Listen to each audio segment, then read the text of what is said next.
Let's get to it. Lesson 1, you get an additional 30 minutes of sleep a night. Take it as a challenge. Try to find that space, quiet your mind, and get your 30 minutes of sleep. And you'll see it makes a really, really big difference. My sleep habits were horrendous, to say the least. I mean, I've always had a hard time sleeping.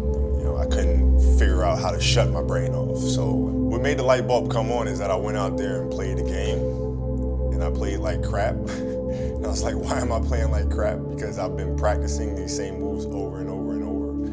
But yet, I couldn't execute them properly. I was feeling sluggish, I was feeling lethargic, and I knew it wasn't because of my training, because I had trained obsessively. So then I started looking at other things.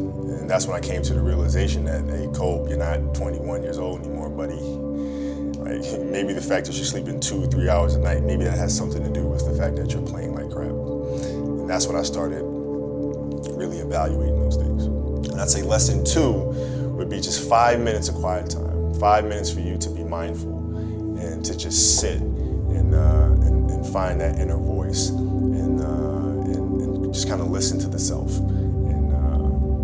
Preferably it would be in the morning as you start your day. I meditate every day. And I do it in the mornings, and I do it for about 10 to 15 minutes. And I think it's important because it sets me up for the rest of the day. It helps me. It's like having an anchor.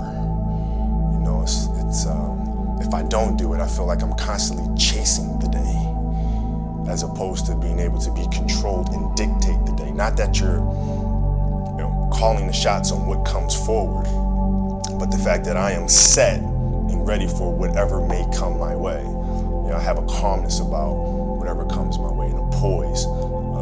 And that comes from starting the morning off with meditation. For me, it's really just listening to my inner self. That's basically it. Like you sit in silence and you just allow these thoughts to come forward, and you get a chance to observe the self and things that may be lying beneath the surface that if you don't have that time to sit quietly on your own, you'll never pay attention to.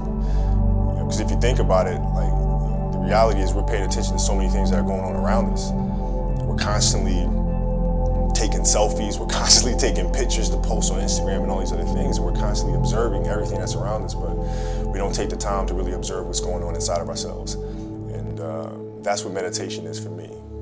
In 2000, we had a new head coach that came to the Los Angeles Lakers by the name of Phil Jackson. And Phil was just coming off of winning 6 championships with the Bulls. And he was really big on mindfulness and really big on meditation. And it wasn't an option for us. So we'd sit in our film room and he'd turn the lights out and we would meditate as a group. And he'd teach us mindfulness. And it really connected with me because he was teaching mindfulness through something that I was extremely passionate about, which was the game of basketball. So it was told through the lens of, this is going to help you here. And so I had this curiosity about it.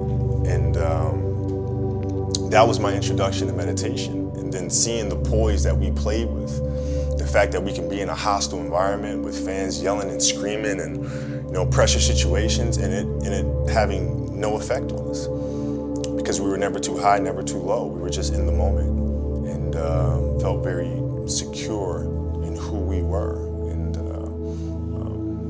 that was my introduction to meditation. I had a great experience, which really I learned a lot about meditation through this experience. I was on a jet ski, and I took the jet ski out in the ocean, and I just kind of sat, and I just let the current just take me wherever it was going to take me. And I really saw a lot of meditation through that moment because I wasn't trying to control the moment. I wasn't trying to force myself upon the waves and dictate where I was going to go. I just let the waves take me there. And there was a lot of peacefulness involved in that.